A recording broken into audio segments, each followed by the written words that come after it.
Morning दोस्तों। तो कल हम लोगों ने स्टार्ट किया था ट्रिगोनोमेट्री, जिसमें मैंने आपको बोला था कि उसके मैक्सिमम फॉर्मूला को मैंने कल ही डिस्कस कर दिया और कुछ और बचा हुआ है जो अभी हम लोग करते हैं। ठीक है, तो आज हम लोग जो रिमेनिंग उसका जो कॉन्सेप्ट है ट्रिगो का, वो जो फिजिक्स में यूज आएगा उसको हम लोग डिस्कस कर रहे हैं। तो देखो क्या क्या और हम लोग को डिस्कस करना है। एक चीज समझो, आज की जो पहली चीज है वो ये है कि मान लो कि आपका ये पॉजिटिव एक्स एक्सिस है, ठीक है, और ये आपका नेगेटिव एक्स एक्सिस। तो ये कल के कॉन्सेप्ट से हम लोग जानते हैं, ये फर्स्ट क्वाड्रेंट है, ये सेकेंड क्वाड्रेंट है, ये थर्ड क्वाड्रेंट है और ये क्या है, फोर्थ क्वाड्रेंट। तो आपको मैंने कहा था कि ये हो गया 0 से 90, 90 to 180, 180 to 270, 270 to 360, first second third fourth. ये जो एंगल हम लोग मेजर करते हैं बच्चे, एंगल जो हम लोग मेजर करते हैं पॉजिटिव एक्स एक्सिस से एंटी क्लॉकवाइज में। एंटी क्लॉक का मतलब हो गया घड़ी की उल्टी दिशा में, यानी पॉजिटिव एक्स एक्सिस से जो हम लोग एंगल मेजर कर रहे हैं घड़ी की उल्टी दिशा में, ठीक है ना, एंटी क्लॉकवाइज। तो अगर anti clockwise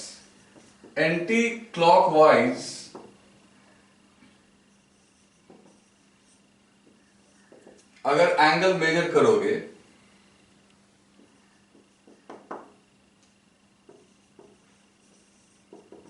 angle is measured, तो इस थीटा को हम लोग को लेना है पॉजिटिव। अभी समझ में आएगा तुम्हें, मैं बताऊंगा। अगर एंटी क्लॉकवाइज एंगल को मेजर करेंगे बच्चों, ये ठीक से मैं लिख दे रहा हूं, if anticlockwise angle is measured then theta is positive. और जब अगर क्लॉकवाइज करेंगे, इफ क्लॉक वाइज, तो थीटा को आपको क्या लेना है, नेगेटिव। अब समझो, क्लॉकवाइज मतलब घड़ी की दिशा में। अब जैसे देखो, इसको मैं मिटा रहा हूं यहां पे।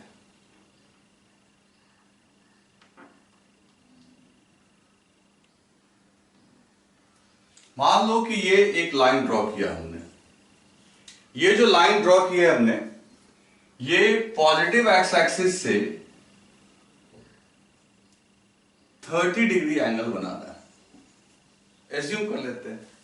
अब ये 30 को मेजर करने के लिए हम लोग पॉजिटिव एक्स एक्सिस से कैसे गए, एंटी क्लॉकवाइज में। तो हम लोग यहां पे लिख सकते हैं theta equal to 30 degree. Okay, अब अगर हम लोग एक लाइन ऐसे ड्रॉ कर लें और ये भी 30 का एंगल बना रहा है, लेकिन इस 30 को मेजर करने के लिए ये पॉजिटिव एक्स एक्सिस से इस 30 को मेजर के लिए तुम नीचे की तरफ गए, मतलब घड़ी की दिशा में। तो ये जो थीटा होगा बच्चे, ये होगा -30 डिग्री। आ रही है बात समझ में? यानी ये फोर्थ क्वाड्रेंट का एंगल हो गया, घड़ी की दिशा में करेंगे तो -30 डिग्री। हालांकि इसको हम चाहे, तुम कहो कि नहीं हम इसको क्लॉकवाइज भी मेजर कर सकते हैं, तो बिल्कुल कर सकते हो। अगर तुम इसे क्लॉकवाइज मेजर करोगे तो तुम्हें ऐसे मेजर करना पड़ेगा। ये एंगल भी हो सकता है इसके लिए, तो ये एंगल पॉजिटिव तुम लिखोगे, और ये एंगल देखो कितना होगा, सीधी सी बात है। यहां तक 270 हो गया, देखो यहां तक 270, 90, 90, 90, 270, और ये एंगल कितना होगा बच्चे, तो अगर ये 30 है तो ये 60, तो 270 और 60 ऐड करोगे तो 330। तो इस एंगल को हम लोग +330 भी बोल सकते हैं। अब देखो, ध्यान दो, ये जो लाइन है, ये मान, इसको ए मान लो, ए, और ये बी। ये बी वाली लाइन जो है, इसके एंगल का दो नाम हो सकता है, आइदर -30 डिग्री और +330 डिग्री। -30 डिग्री का मतलब तुम समझ जाओगे कि एक्स एक्सिस से तुम कैसे गए, क्लॉकवाइज। अब +330 का मतलब है यही पहुंचोगे। देखो कभी भी यहां पहुंचने का दो रास्ता हो सकता है, या तो आप ऐसे पहुंच जाओ या ऐसे घूम के पहुंचो। तो अगर ऐसे घूम के पहुंचोगे तो वो होगा एंटी क्लॉकवाइज, तो कहेंगे 330, और ऐसे घूम के पहुंचेंगे तो -30 होगा। क्लियर है? लेकिन हम लोग अब देखो, बोलचाल की भाषा में नॉर्मली हम लोग 90 से कम वाले एंगल को डिस्कस करने में ज्यादा कंफर्टेबल महसूस करते हैं। मतलब हम लोग, तुम खुद सोचो कि नॉर्मली ऐसा एंगल 330, 350 यूज करना हम लोग नहीं चाहते। तो हम लोग जनरली जो एंगल यूज करते हैं वो 0 से 90 या हार्डली 0 से 180 के बीच वाले में ही हम लोग काम करना चाहते हैं। तो 0 से 180 में काम करना चाहोगे तो बेहतर ये होगा कि इसको +330 लिखने के बजाय इस एंगल को क्या लिख सकते हैं, -30 डिग्री। समझ गए? तो कभी कभी तुमको एंगल जब नेगेटिव में दिखता होगा तो आप चौंक मत जाना कि नेगेटिव एंगल का क्या मतलब हुआ। तो समझ जाना कि नेगेटिव एंगल का मतलब ये हुआ कि एंगल को पॉजिटिव एक्स एक्सिस से कैसे मेजर किया गया है, क्लॉकवाइज। ओके बच्चों, तो ये चीज हम लोग यहां पे लिख सकते हैं। ठीक है, तो ये आप लिख लो, इसका भी हम लोग यूज करेंगे। तो जल्दी से आप लिख लो, फिर इसको मैं मिटा रहा हूं। अब इस पे एक चीज मैं बताऊंगा आपको। अभी लिख लिया आपने? ठीक है, चलो देखते हैं। इसको मैं रब कर रहा हूं। अब यहां से एक मजेदार चीज दिखेगी।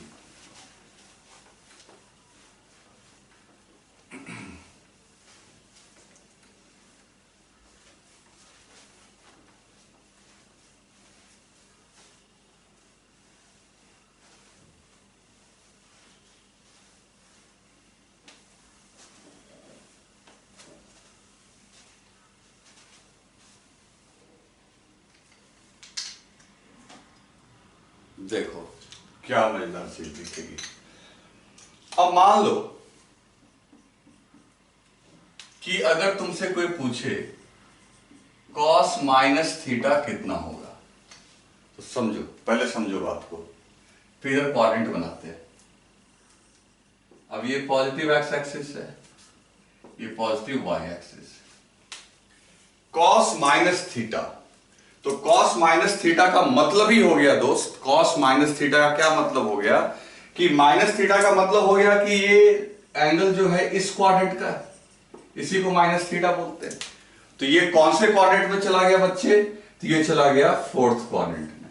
और फोर्थ क्वाड्रेंट में तुम क्या जानते हो, फोर्थ क्वाड्रेंट में तुम जानते हो कि cos क्या होता है, पॉजिटिव, साइन क्या होता है, नेगेटिव, tan क्या होता है, नेगेटिव। ओके, तो cos थीटा जो है ऑटोमेटिकली cos -थीटा को हम लोग क्या लिख सकते हैं, cos थीटा। यानी cos -थीटा लिखा जा सकता है बच्चों cos थीटा के रूप में। यानी ये बोल सकते हैं हम लोग cos -30 का value is equal to cos 30 का वैल्यू। यानी cos के लिए -30 हो या +30 हो, वैल्यू सेम आएगी और आनी भी चाहिए। खुद सोचो, फर्स्ट क्वाड्रेंट में भी cos प्लस और फोर्थ क्वाड्रेंट में प्लस, तो cos -30 हो या cos +30 हो, दोनों का वैल्यू क्या होगा, सेम।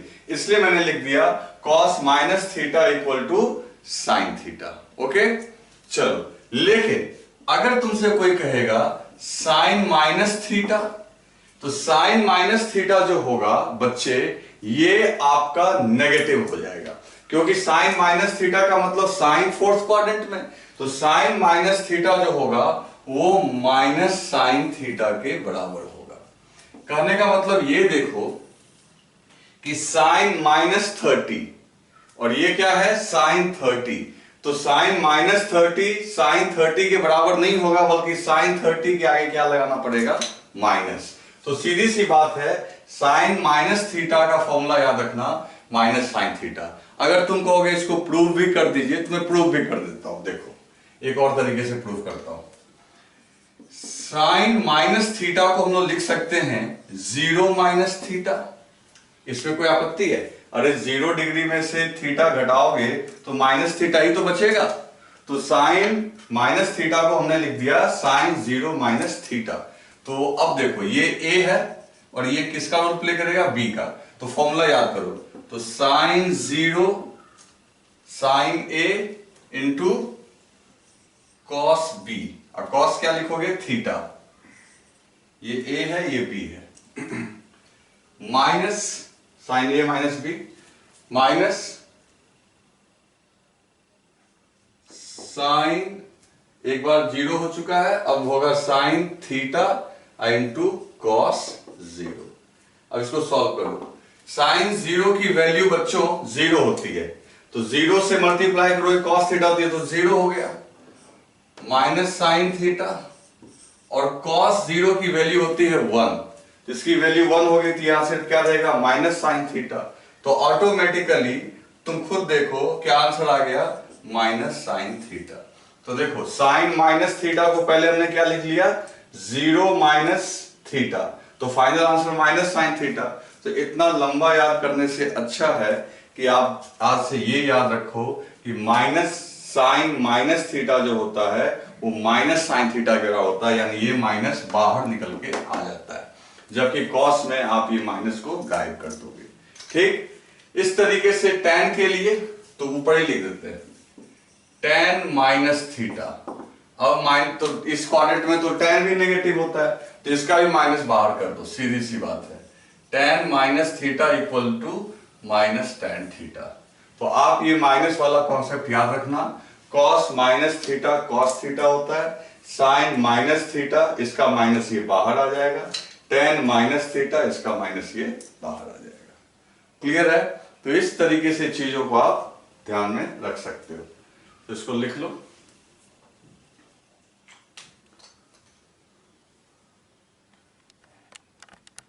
अब बच्चों हम लोग एंगल के वैल्यूज को थोड़ा ध्यान रखेंगे कि साइन कॉस टेन का क्या वैल्यू होता है। तो जो इंपॉर्टेंट वैल्यूज है उसको भी हम लोग लिखेंगे, उसको नोट डाउन करेंगे, जिसका यूज फिजिक्स में है।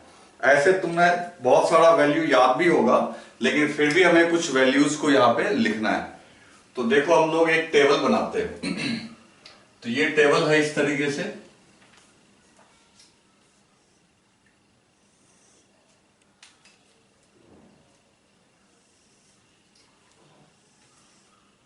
इस टेबल में सबसे ऊपर हम लोग थीटा लिखेंगे, फिर साइन थीटा, फिर हम लोग लिखेंगे कॉस थीटा, फिर हम लोग लिखेंगे tan थीटा।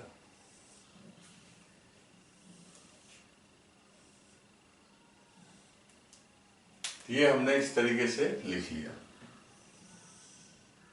ठीक है, चलो अब देखते हैं कैसे कैसे क्या करना है।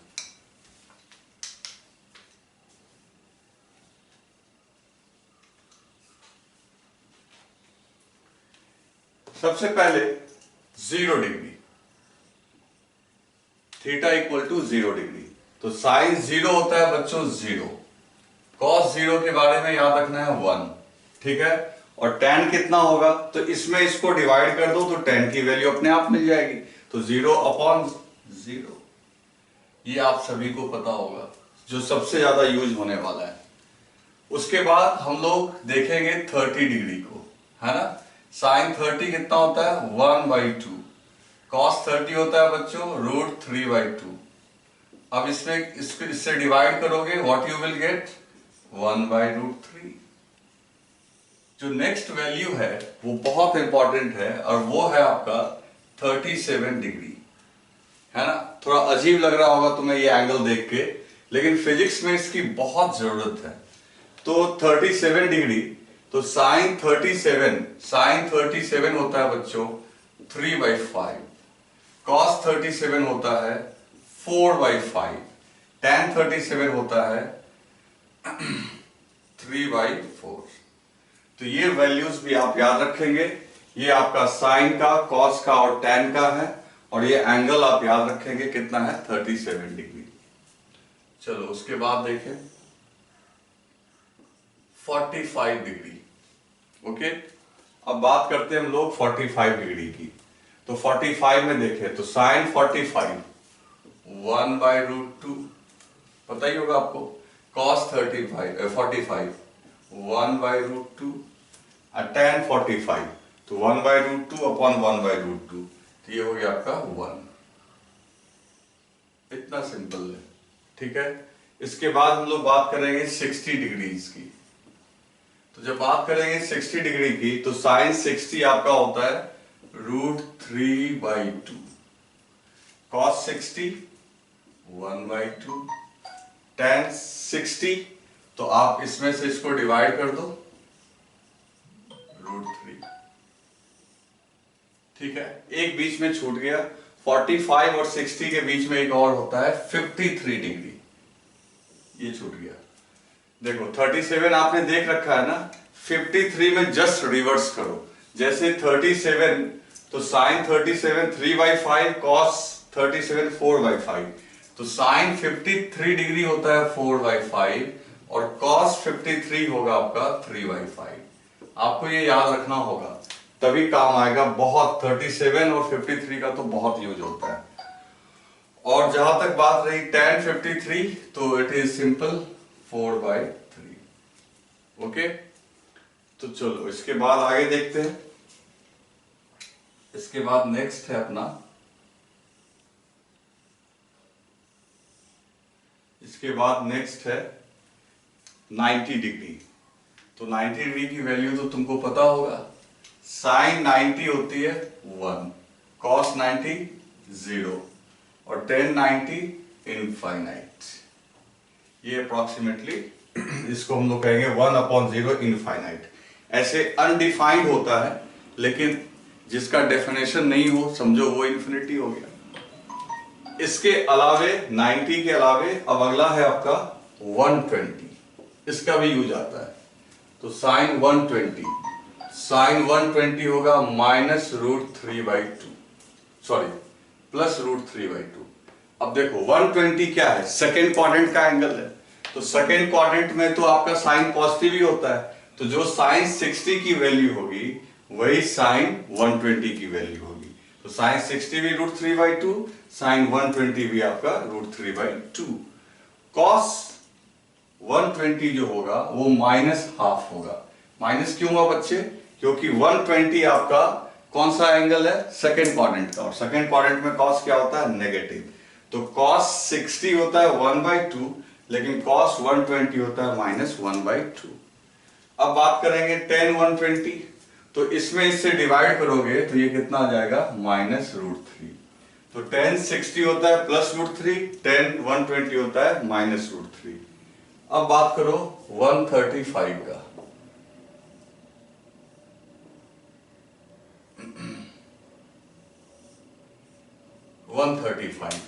तो जो 45 डिग्री के लिए तुम याद किए हो वो यहां पे होगा, तो 135 में हो जाएगा। तो साइन 135 1/√2, अभी भी देखो साइन पॉजिटिव नहीं जा रहा है, ठीक है। और कॉस जो होगा आपका, कॉस ये होगा -1/√2 और tan जो होगा -1, यानी 135 45 से ही मिलता जुलता है, बस साइन की वैल्यू रिपीट होगी और कॉस की वैल्यू नेगेटिव में आ जाएगी और tan की वैल्यू नेगेटिव में। 135 के बाद बच्चों एक एंगल और अपने को याद रखना है, 150 डिग्रीज। इन सबको याद रखना कोई मुश्किल काम नहीं है। देखो 150 जो है ये आपका रिजेंबल करेगा 30 डिग्री से, 30 डिग्री से 150 रिजेंबल करेगा। तो साइन 30 1/2, तो साइन 150 भी 1/2। कॉस 30 √3/2, तो कॉस 150 जो होगा बच्चों -√3/2। ओके, और tan 30 1/√3 और tan 150 जो होगा आपका -1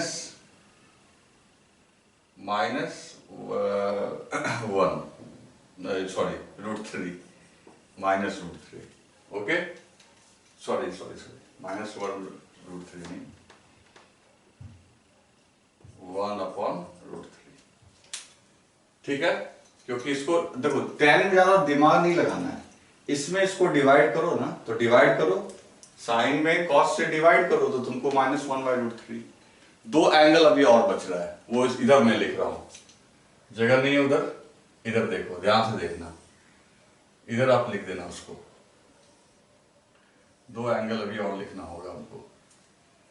एक हम लोग लिख लेंगे 180 डिग्री, तो साइन 180 होता है 0, कॉस 180 होता है -1, टेन 180 होता है क्या आपका 0, 0 पर -1 0। और एक और लिख लेते हैं 360 डिग्री, तो 360 और 0 डिग्री तो सेम हो गया क्योंकि घूम के फिर वहीं आ गए। तो 360 की बात करोगे तो देखो साइन 360 0, जैसे साइन 0 0 भी होता है, साइन 360 भी 0, कॉस 360 1, कॉस 0 भी 1 होता है, ये भी 0 1, टेन 0 0 होता है, तो आपका टेन 360 भी आपका क्या हो जाएगा 0।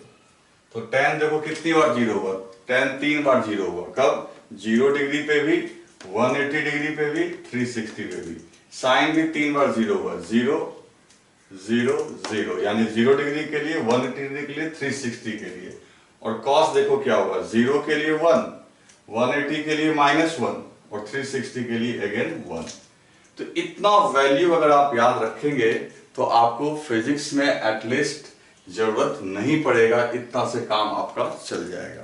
तो इसको आपको बार बार रिवाइज करना है, ठीक है। इसके अलावे भी अगर कोई एंगल और आता है, जैसे मान लो आ गया साइन 15 डिग्री का वैल्यू, तो इसमें चौंकने वाली बात नहीं है। साइन 15 डिग्री को हम लोग लिख सकते हैं साइन 45 -30 डिग्री। तो मान लो साइन 15 डिग्री का वैल्यू नहीं पता है अपने को, लेकिन साइन 45 का ही पता है और 30 का ही पता है, तो 15 डिग्री को हम लोग लिख सकते हैं 45 -30, 45 -30।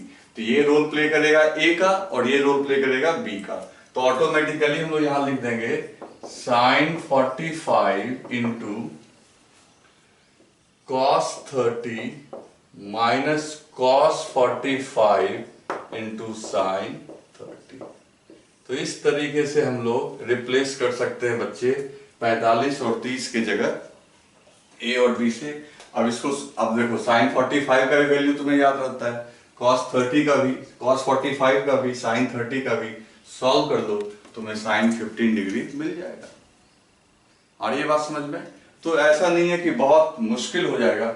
अब मान लो फिजिक्स में ये प्रॉब्लम है जिसमें sin 16 डिग्री, अब sin 16 डिग्री को लेकर तुम परेशान हो जाओगे, लेकिन तुम एकदम आराम से सॉल्व कर सकते हो। कैसे?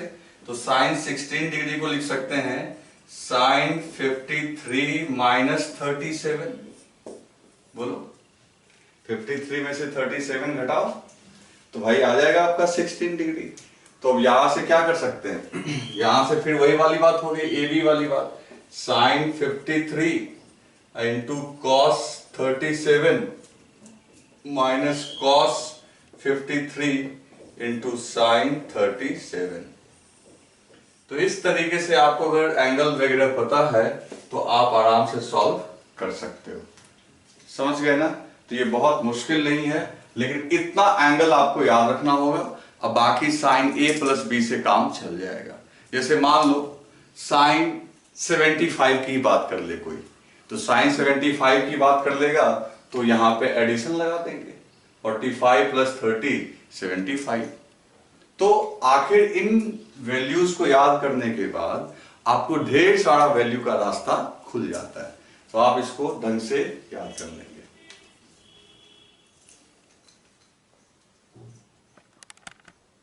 तो बच्चों अब ट्रिगो में एक आखिरी सेक्शन पे हम लोग आते हैं, तो वो है आपका साइन लॉ। साइन लॉ, इसका यूज हम लोग कई बार करेंगे और कई जगह करेंगे। अब इस लॉ को आपको मैं समझाता हूं और फिर इसके ऊपर एक क्वेश्चन करके हम लोग देखेंगे कि ये कैसे हो रहा है। साइन लॉ क्या बोलता है कि मान लो कोई ट्रायंगल है, ठीक। अब ये ट्रायंगल है,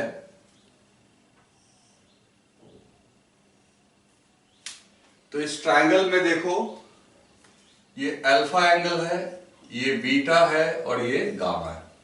मान लो इस ट्रायंगल में 3 एंगल हो गया, अल्फा, बीटा और गामा। इसके सामने ये साइड का नाम रख लो ए, और ये साइड ट्रायंगल का बी है, और ये क्या है सी। तो ये ट्रायंगल हो गया जिसके साइड्स हो गए ए बी सी, और एंगल कौन कौन से हो गए, अल्फा बीटा और गामा। तो साइन लॉ क्या बोलता है कि साइन ऑफ अल्फा एंगल का साइन डिवाइडेड बाय सामने का जो साइड है, तो अल्फा के सामने कौन सा साइड है A, is equal to sine of beta angle divided by B is equal to sine of gamma divided by C. मतलब किसी भी ट्रायंगल में आप कोई एंगल का जो साइन है और उसके सामने का जो साइड है उसका रेशियो जो होता है वो कांस्टेंट, और ये किसी भी ट्रायंगल के लिए वैलिड है। मतलब कि आप देखो इससे क्या फायदा हो सकता है, बहुत सारा फायदा इससे आपको हो सकता है। जैसे कि एक काम करते हैं एग्जांपल के लिए, मान लो ये ट्रायंगल है, ये एंगल है 120 और ये एंगल है 30 और ये एंगल है 30। तो सिंपल है, ये दोनों साइड सॉरी ये दोनों एंगल सेम है, तो ये दोनों साइड भी आपका सेम होगा, और तीसरा साइड है y। तो अगर मान लो x गिवन है, x दिया हुआ है और तुमसे y पूछ ले कि y कितना होगा, तो तुम तुरंत लिख सकते हो। कैसे? तो देखो कोई भी एक एंगल ले लो 30 डिग्री, तो कैसे सॉल्व करेंगे, तो साइन 30 और सामने का साइड कितना हो गया x, ये ले लो साइन 120, सामने का कितना साइड है y। तो सीधी सी बात है, अगर x हमें पता है तो y भी पता चल जाएगा। कैसे?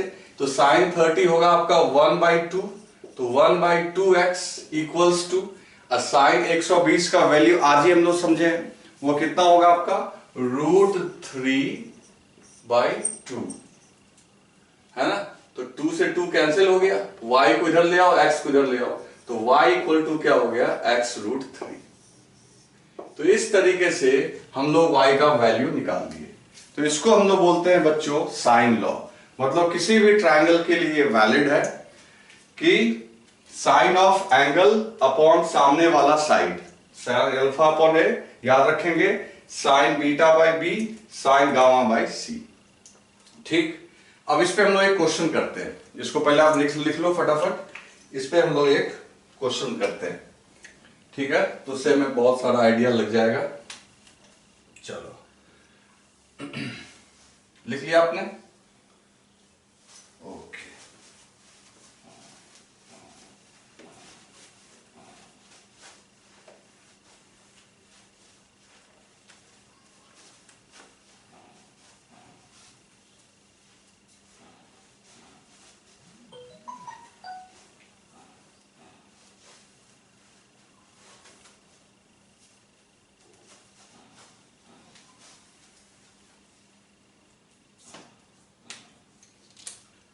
तो इसको लेके एक क्वेश्चन करते हैं हम लोग। तो सबसे पहले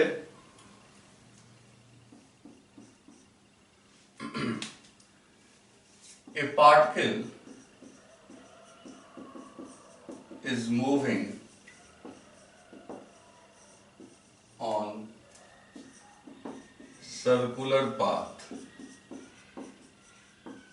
of radius r, calculate its displacement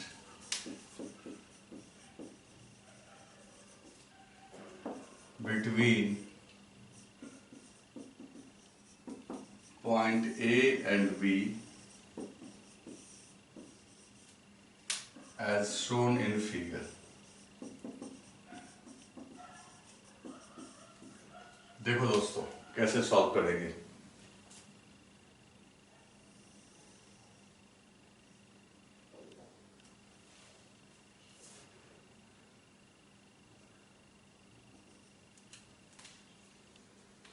यहां पे एक पार्टिकल है जो पहले समझो, एक पार्टिकल मतलब पहले ही बता रखा है, बस ट्रक कार कुछ किसी को भी हम लोग क्या बोलते हैं पार्टिकल, जो मूव किसके ऊपर कर रहा है, सर्कुलर पाथ के ऊपर। और इस सर्कुलर पाथ मतलब वृत्ताकार पथ पे, और इसका त्रिज्या यानी रेडियस कितना है r। अब ये पार्टिकल पॉइंट ए से चलते हुए पॉइंट बी तक आता है। तो ये पॉइंट ए है और ये पॉइंट बी है। तो ए से चल के कहां पे आया दोस्तों? बी पे। ए से चल के ये कहां पहुंचा? बी पे। तो कहता है calculate its displacement between point A and point B as shown in figure. तो इन दोनों पॉइंट्स के बीच में आपको पूछ रहा है डिस्प्लेसमेंट। तो एक काम करते हैं, डिस्प्लेसमेंट मतलब विस्थापन। और आपको मैंने बता रखा है कि डिस्प्लेसमेंट बोलते हैं शॉर्टेस्ट। एक तो चेंज इन पोजीशन बताया था, और 9th क्लास में आप जानते हो कि डिस्प्लेसमेंट क्या होता है कि उन दोनों पॉइंट को ज्वाइन कर दो। न्यूनतम दूरी ए और बी के बीच का ये न्यूनतम दूरी, मिनिमम डिस्टेंस को हम लोग क्या बोलते हैं? डिस्प्लेसमेंट। तो हमको यही निकालना है। और ये एंगल क्वेश्चन में दिया हुआ है 120 डिग्री। तो क्वेश्चन में क्या क्या दिया हुआ है? क्वेश्चन में दिया हुआ है ये ए से चल के कहां तक गया? बी तक। रेडियस आर दिया हुआ है, ये एंगल 120 दिया हुआ है। तो पूछ रहा है कि डिस्प्लेसमेंट कितना होगा। तो ये रेड कलर से जो मैंने लाइन ड्रॉ किया है यही डिस्प्लेसमेंट होगा।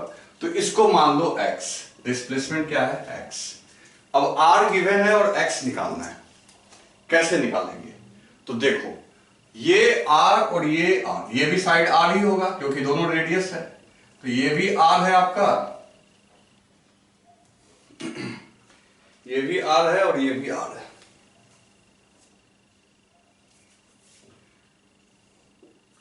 ये दोनों r है। तो ये दोनों साइड सेम है, तो बच्चे दोनों के सामने का एंगल भी सेम होगा। तो ये एंगल थीटा, तो ये भी थीटा। ये तुम लोग जानते हो ज्योमेट्री से कि अगर ट्रायंगल के दो साइड सेम होते हैं तो सामने का एंगल भी सेम होता है। और इन तीनों एंगल का जो सम है that is theta, 2 theta plus 120 कितना होना चाहिए? 180। किसी भी ट्रायंगल के तीनों एंगल का सम 180 होता है। तो ऑटोमेटिकली आपका देखो 2 थीटा इक्वल टू हो गया 60, तो थीटा इक्वल टू 30 डिग्री। तो ये एंगल पता चल गया। तो ये 120, ये 30, ये 30। अब क्या है कि अब हम लोग को कैसे निकलेगा x, और ये r गिवन है। तो तुरंत अभी कैलकुलेट किए थे, साइन लॉ लगा दो। तो साइन 30 है ना, तो साइन 30, ये थीटा 30 है। थीटा कितना है? 30 है। तो इसके सामने का साइड कौन हो गया? r। तो sine 30 upon r equals to sine 120, और सामने का साइड कौन है? x। तीसरा लिखने का जरूरत नहीं है, वो सेम ही चीज आ जाएगा, तो 2 से ही सॉल्व हो जाएगा, है ना। तो साइन 30 हो गया 1/2r, और साइन 120 हो गया आपका √3/2x। तो यहां से 2 और 2 कैंसिल हो गया, तो क्रॉस मल्टीप्लाई करके देख लो तो कितना आ जाएगा? x इधर आ जाएगा, r उधर भेज दो, तो x इक्वल टू क्या हो गया? r√3। तो बच्चों ये समझ लो, ये आपका साइन लॉ का एप्लीकेशन था। तो साइन लॉ कोई बहुत मुश्किल नहीं है, आपको बस याद रखना है सामने का एंगल और सामने का साइड का रेशियो, ठीक है ना। इस एंगल का रेशियो, इस एंगल का रेशियो कांस्टेंट होता है। तो इसको आप लिख लो। इसके बाद एक और छोटा सा बचा है, वो है कॉस लॉ, कोसाइन लॉ जिसको बोलते हैं, उसका भी यूज है। तो पहले आप इसको लिख लो, वीडियो पॉज करो, लिखो। लिख लिया आपने? चलो ठीक है।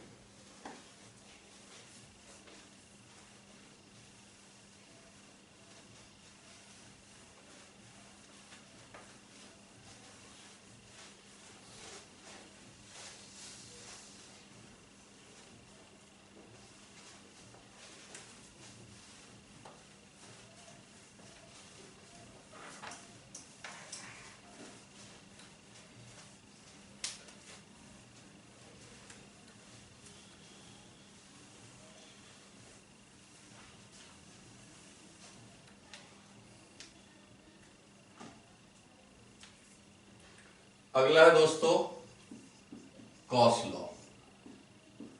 अब ये क्या है? इसका ज्यादा यूज तो नहीं है, लेकिन वेक्टर वाले चैप्टर में एक दो जगह हम लोग यूज करेंगे।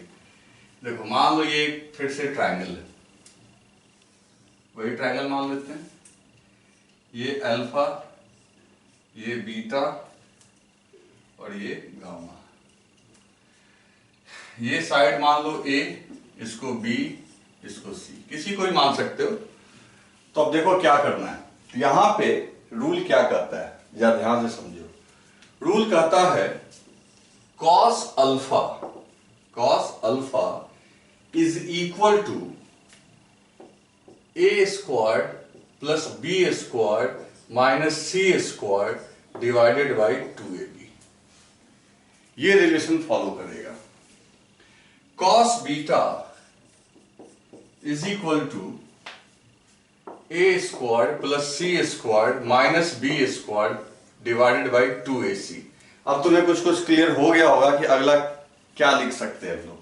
तुम जरा ध्यान देना, जब हमने cos अल्फा लिखा तो इस अल्फा एंगल को बनाने वाला कौन कौन था, a और b।